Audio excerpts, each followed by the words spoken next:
بك أستجير ومن يجير سواك، فأجر ضعيفا يحتمي بحماك. إني ضعيف أستعين على قوى ذنبي ومعصيتي ببعض قواك.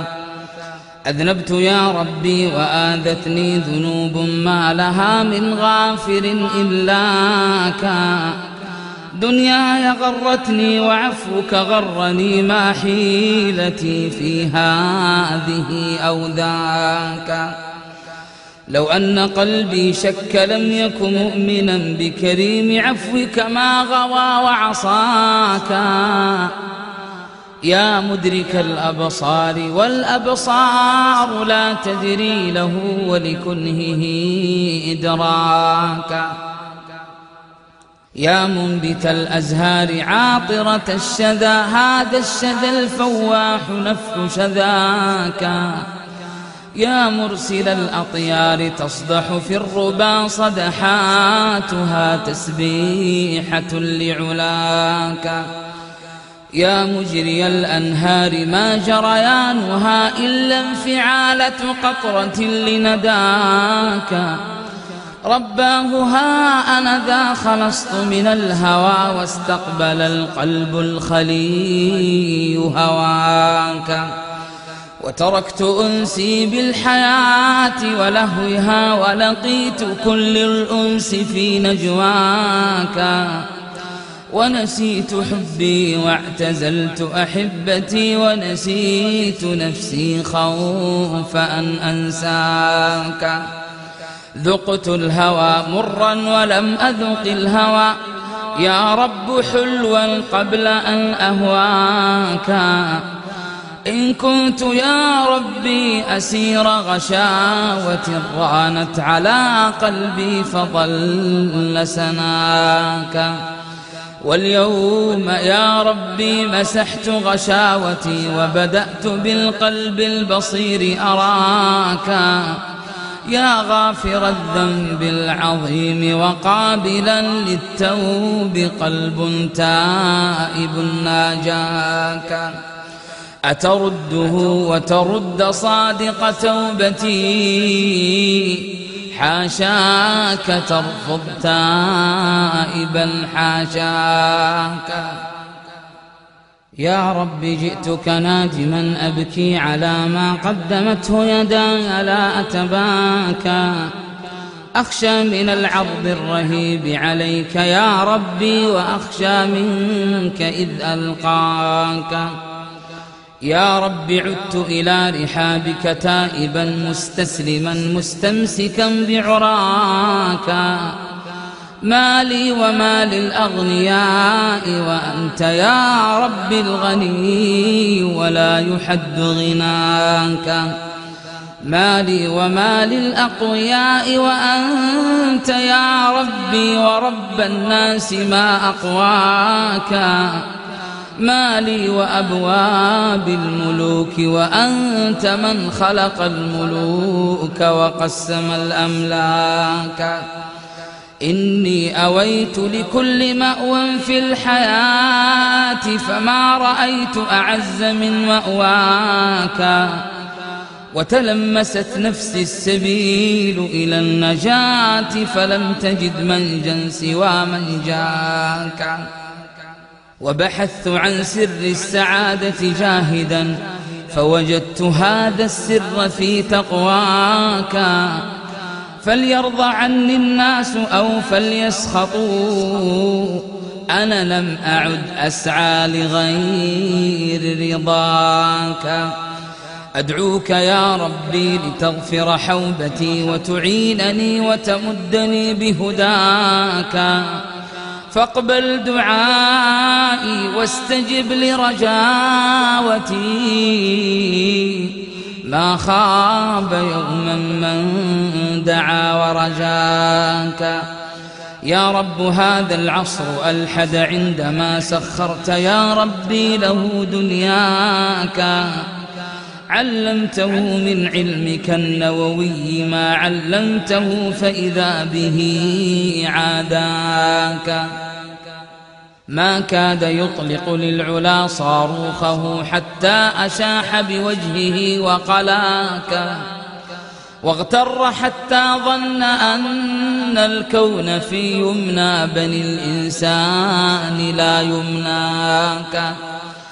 أوما درى الإنسان أنك لو أردت لظلت الذرات في مخباك، لو شئت يا ربي هوى صاروخه أو لو أردت لما استطاع حراك. يا أيها الإنسان مهلا واتئد، واشكر لربك فضل ما أولاك، واسجد لمولاك القدير فإنها مستحدثات العلم من مولاك. كل العجائب صنعة العقل الذي هو صنعة الله الذي سواك، والعقل ليس بمدرك شيئا إذا ما الله لم يكتب له الإدراك. لله في الآفاق آيات لعل أقلها هو ما إليه هداك، ولعل ما في النفس من آياته عجب عجاب لو ترى عيناك. والكون مشحون بأسرار إذا حاولت تفسيرا لها أعياك. قل للطبيب تخطفته يد الردى يا شافي الأمراض من أرداك. قل للمريض نجا وعوفي بعدما عجزت فنون الطب من عافاك. قل للصحيح يموت لا من علة من بالمنايا يا صحيح دهاك. قل للبصير وكان يحذر حفرة فهوى بها من ذا الذي أهواك. بل سائر الأعمى خطا بين الزحام بلا اصطدام من يقود خطاك. قل للجنين يعيش معزولا بلا راع ومرعى ما الذي يرعاك. قل للوليد بكى وأجهش بالبكاء لدى الولادة ما الذي أبكاك. وإذا ترى الثعبان ينفث سمه فاسأله من ذا بالسموم حشاك. واسأله كيف تعيش يا ثعبان أو تحيا وهذا السم يملأ فاك. واسأل بطون النحل كيف تقاطرت شهدا وقل للشهد من حلاك.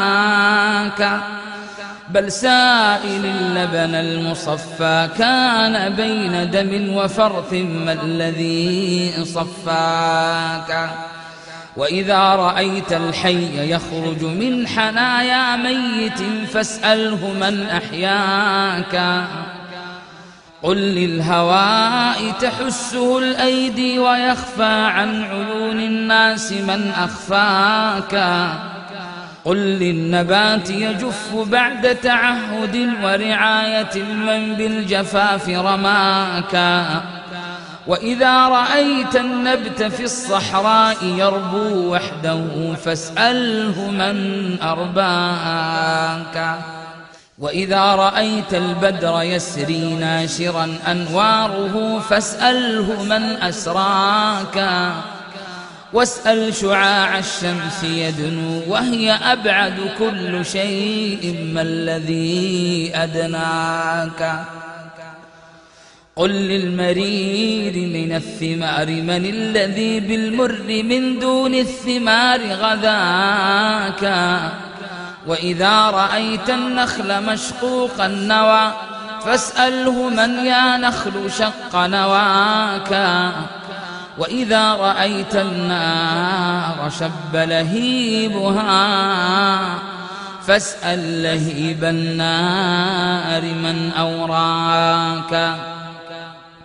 وإذا ترى الجبل الأشم مناطحا قمم السحاب فسله من أرساك. وإذا ترى صخرا تفجر بالمياه فسله من بالماء شق صفاك. وإذا رأيت النهر بالعذب الزلال جرى فسله من الذي أجراك. وإذا رأيت البحر بالملح الأجاج طغى فسله من الذي أطغاك. وإذا رأيت الليل يغشى داجيا فاسأله من يا ليل حاك دجاك. وإذا رأيت الصبح يسفر ضاحيا فاسأله من يا صبح صاغ ضحاك. هذه عجائب طالما أخذت بها عيناك وانفتحت بها أذناك. يا أيها الإنسان مهلا ما الذي بالله جل جلاله أغراك.